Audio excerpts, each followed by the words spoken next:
는 말씀 아모스 1장 1절에서 2절까지의 말씀입니다. 아모스 1장 1절에서부터 2절까지의 말씀, 여러분과 제가 한 목소리로 읽도록 하겠습니다. 유다 왕 우시아의 시대, 곧 이스라엘 왕 요아스의 아들 여로보암의 시대 지신 전 2년에 드고와 목자 중 아모스가 이스라엘에 대하여 이상으로 받은 말씀이라. 그가 이르되 여호와께서 시온에서부터 부르짖으시며 예루살렘에서부터 소리를 내시리니 목자의 초장이 마르고 갈멜산 꼭대기가 마르리로다. 아멘. 오늘 아모스 1장 1절에서 2절까지의 말씀을 가지고 나 주가 선고한다 라는 제목으로 하나님 말씀 나누도록 하겠습니다. 아모스라는 성경을 여러분들 꼼꼼히 읽어보신 적이 있는지 모르겠습니다. 오늘부터 몇 회에 걸쳐서 아모스를 살펴보려고 하는데 먼저 배경을 살짝 살펴보도록 하겠습니다. 여러분들이 아시다시피 이스라엘의 첫 왕은 사울입니다. 이어서 다윗과 솔로몬이 왕위를 이어갔습니다. 여기까지는 아주 익숙하실 텐데요, 이 다음이 문제입니다. 솔로몬의 아들이 르호보암이라는 왕이었는데요, 이 왕의 시대에 왕국이 둘로 갈라지고 맙니다. 여로보암이라는 새 왕이 북쪽을 통치하게 되고, 아까 말씀드렸던 솔로몬의 아들 르호보암은 남쪽을 통치하게 됩니다. 그래서 남왕국 유다의 수도는 예루살렘이고 북왕국 이스라엘의 수도는 사마리아였습니다. 그런데 이 북이스라엘은 왕국이 건설된 지 200여 년이 지난 뒤에 아수르라는 나라에게 멸망을 하고, 남유다는 300여 년이 지나고 나서 바벨론이라는 나라에게 멸망되고 맙니다. 이 아모스는 두 왕국 중에서 북이스라엘 왕국의 중후기에 활동했던 선지자입니다. 여러분 동그라미로 표시를 해놨는데 조금 작으실 수도 있겠습니다. 왕국이 힘을 잃어갈 때가 늘 그렇듯이 하수상한 시절이었습니다. 그래서 그는 왜 이스라엘이 이렇게 되었는지, 왜 이렇게 시절이 하수상해졌는지, 왜 하나님이 우리를 떠나신 것처럼 나라가 점점 어려워지는지를 하나님의 뜻을 하나하나 찾아보기 시작합니다. 그리고 그 안에서 하나님의 뜻을 발견합니다. 그리고 그가 듣고 본 것들을 사람들에게 말하기 시작합니다. 그 기록이 아모스라는 제목을 가진 책입니다. 오늘 아모스 선지자의 예언은 세상을 법정에 세워놓은 것처럼 보입니다. 온 세상에 대해서 하나님의 선고, 하나님의 판결문을 대신해서 아모스가 읽어내려가는 것이 아모스 1장에서 2장에서 보여주고 있는 내용이기 때문입니다. 1장에는 근방의 나라들에 대한 판결이 기록되어 있고, 2장에서는 남유다와 북이스라엘, 두 이스라엘 나라에 대해서 판결하고 있습니다. 오늘은 1장에서 2장 3절까지의 내용을 중심으로 살펴보도록 하겠는데요, 앞서서 말씀드린 것처럼 근방의 나라들에 대한 하나님의 판결, 어떻게 근방의 나라들이 잘 살았는지 못 살았는지 하나님께서 판결하시는 내용입니다. 이 나라들에는 하나님을 믿는 사람들이 극소수였습니다. 그리고 하나님을 믿는다라고 이야기하는 사람들도 대부분 자신들의 나라의 신을 섬기면서 나는 이스라엘의 신 하나님도 믿어 라고 말하는 사람들이었을 겁니다. 그러니까 오늘 본문의 내용은 하나님을 믿지 않는 이들에 대해서 하나님께서 어떻게 판단하고 계시는지, 하나님을 믿지 않는 사람들에게 하나님께서 원하시는, 혼내시고 칭찬하시는 근거가 어디에 있는지를 아모스가 발견해낸 내용입니다. 오늘 본문에서는 6지명이 등장하는데요, 3절에서 5절에는 다마스쿠스, 여러분 보시기에 오른쪽 위에 청록색 지역이고, 6절에서 8절에는 가사, 블레셋의 수도인데요, 왼쪽 아래에 빨간색 지역입니다. 그리고 9절에서 10절은 두로, 시돈 사람들이라고도 불리는데 왼쪽 위에 갈색으로 조그맣게 표시된 곳이고요. 그리고 10절에서 12절에는 에돔, 오른쪽에 노란색,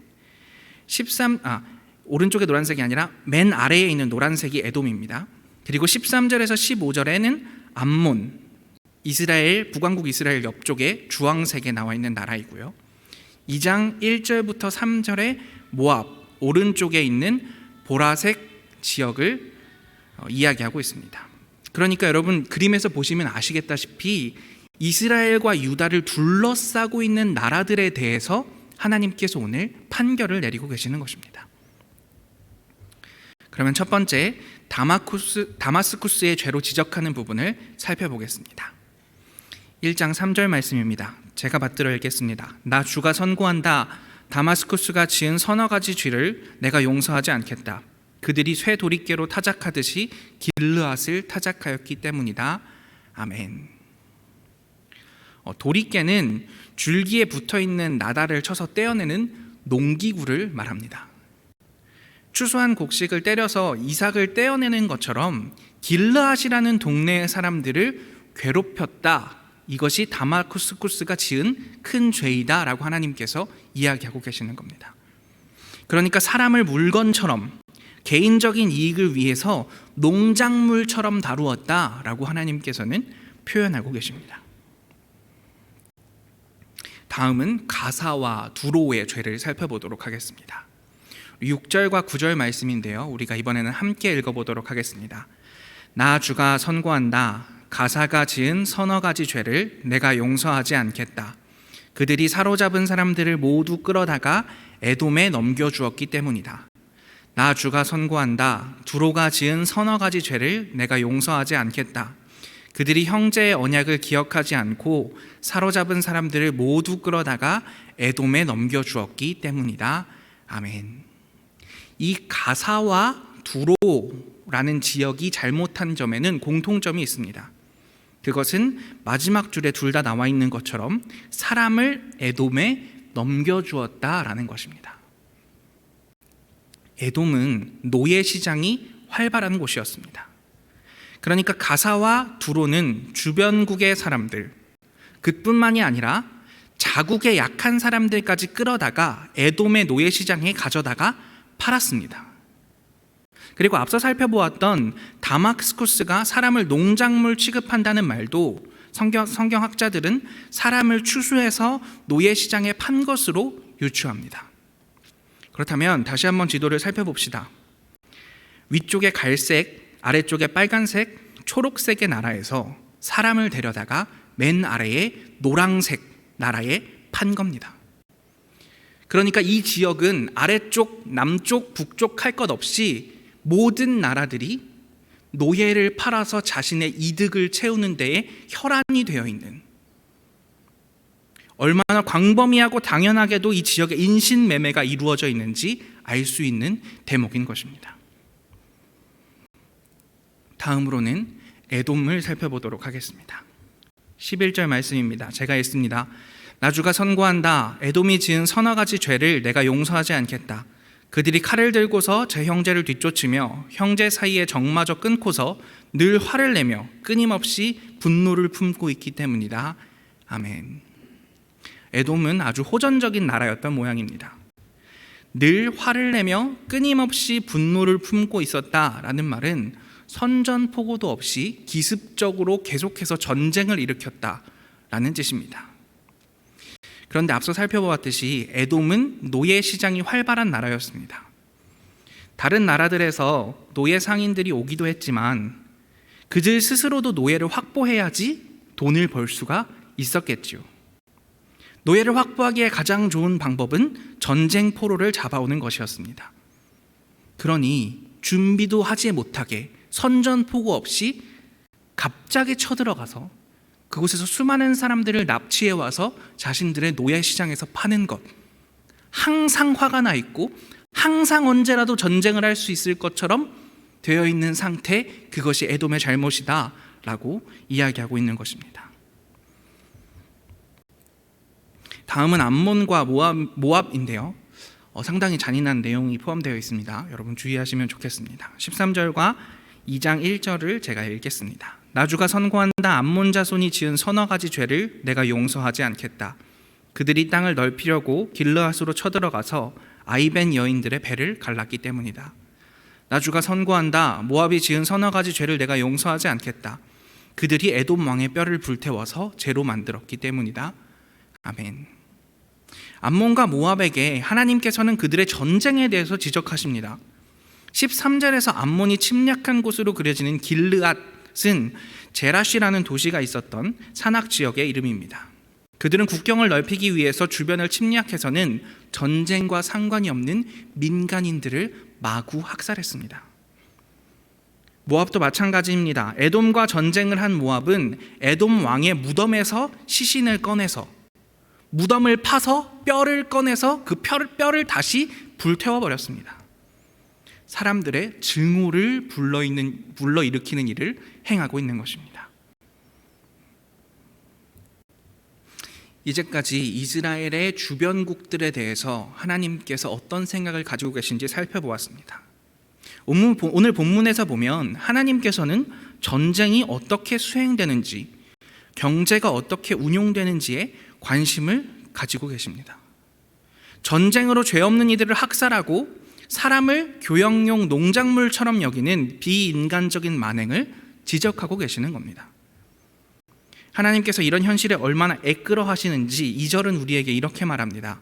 아모스가 선포하였다. 주님께서 시온에서 부르짖으시며 예루살렘에서 큰 소리로 외치시니 목자의 초장이 시들고 갈멜산 꼭대기가 마른다.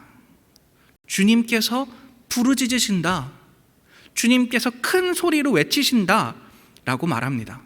좀 더 의미가 와닿게 원어적인 표현을 사용하자면 하나님께서 사자처럼 포효하고 계신다라는 뜻입니다. 하나님이 사자처럼 포효하신다.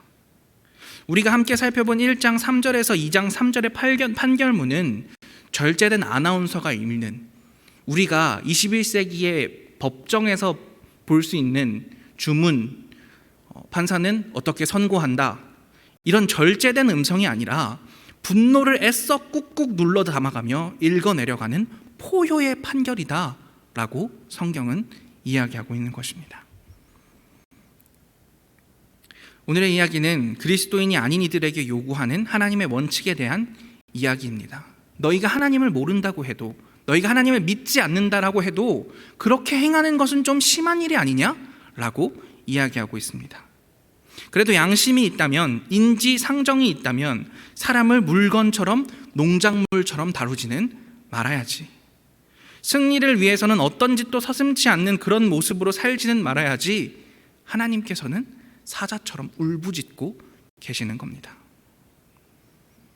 그런데 슬프게도 수천 년이 지난 지금이 어쩌면 그때와 별반 다르지 않다고 느껴지는 현실입니다.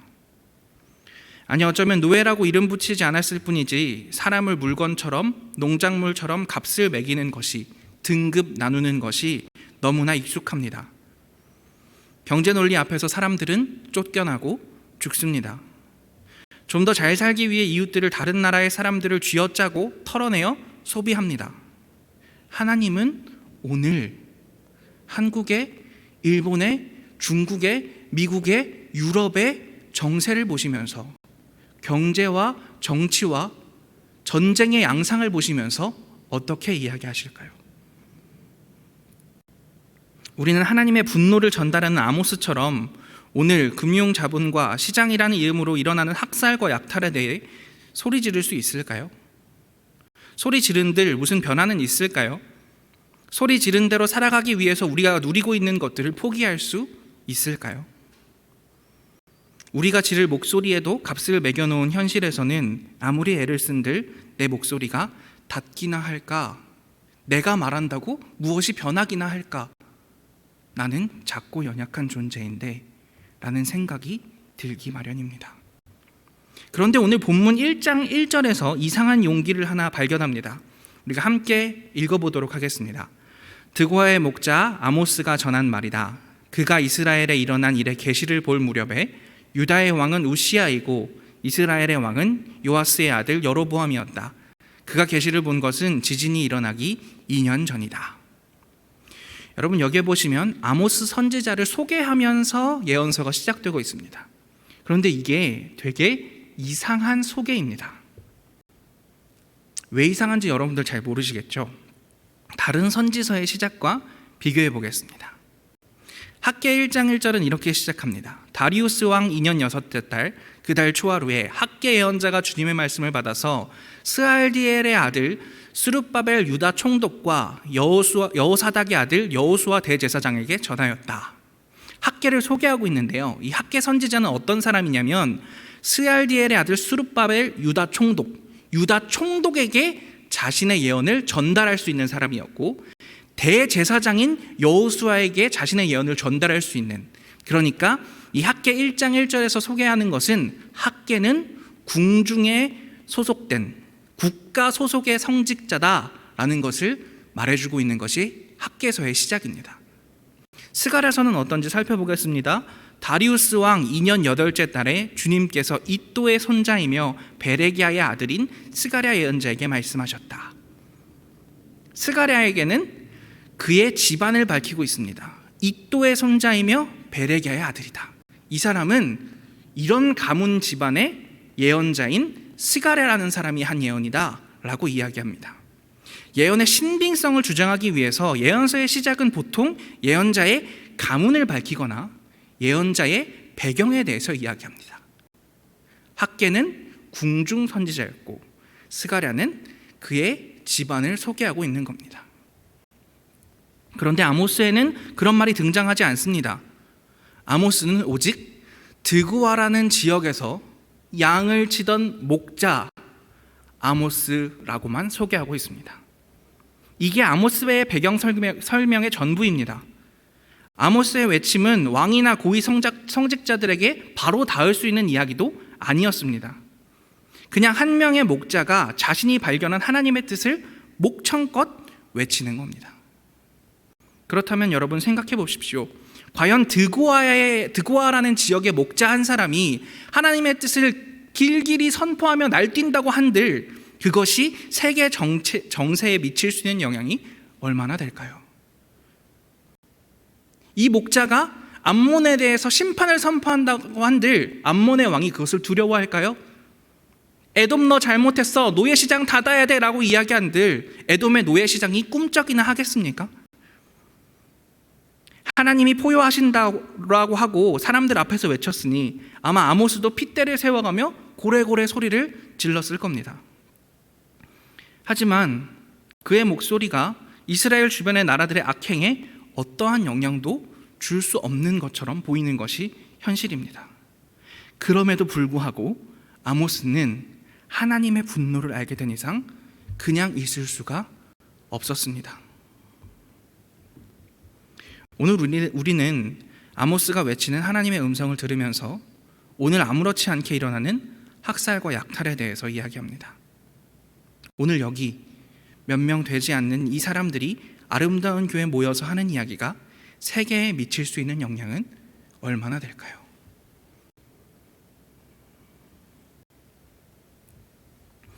그럼에도 불구하고 저는 우리가 계속 모여서 이런 이야기를 했으면 좋겠습니다. 해야 한다고 생각합니다. 그때에 에돔 왕에게, 암몬 왕에게 닿지는 않더라도 자신의 최선을 다해서 외친 아모스가 있었고 그 아모스의 선지자의 말을 들은 사람들이 있었고 그들은 입에서 입으로 전달했고 그 전달이 모여서 기록되었고 그 기록이 있었기 때문에 수천 년이 지난 지금에도 우리가 이 이야기를 할 수 있게 된 것이기 때문입니다. 우리는 세상을 바꿀 수 있는 건 바이든, 푸틴, 시진핑 같은 이름을 가진 사람들이라고 생각합니다. 하지만 하나님의 뜻대로 하나님이 원하시는 바대로 사람을 농작물이나 물건처럼 취급하지 않는 세상으로 바꿀 수 있는 건 그런 거대한 권력을 가진 이름들이 아닐 겁니다.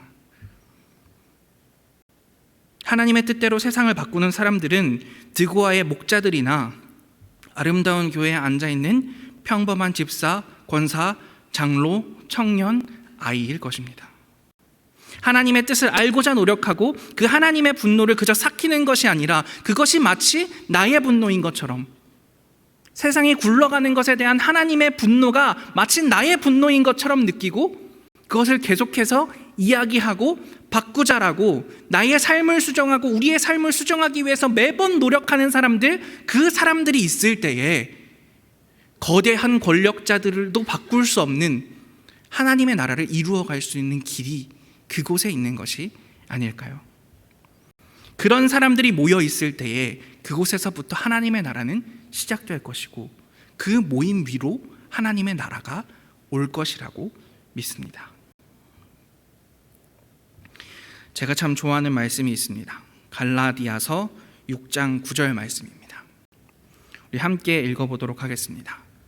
선한 일을 하다가 낙심하지 맙시다. 지쳐서 넘어지지 아니하면 때가 이를 때에 거두게 될 것입니다. 아멘. 어쩌면 교회는 이러한 곳일지도 모르겠습니다. 외쳐봤자 아무 소용도 없는 것 같은 일을 계속 외치는 곳 말입니다. 그러나 성경에서 이야기하는 것처럼 선한 일을 하다가 우리가 지치지 않는다면, 끝까지 포기하지 않고 그것이 정말 하나님의 하시는 말씀이라고 믿고 계속해서 끊임없이 외칠 수 있다면, 정말 하나님의 마음을 내 마음인 것처럼 느끼고 매일매일 살아갈 수 있다면 이곳으로부터 하나님 나라가 시작될 것이다. 그래서 예수 그리스도께서는 우리들에게 하나님의 나라는 너희 마음속에 있다. 하나님의 나라는 이미 시작되었다. 하나님의 나라가 곧 올 것이다 라고 이야기하고 계시는 것은 아닐까요?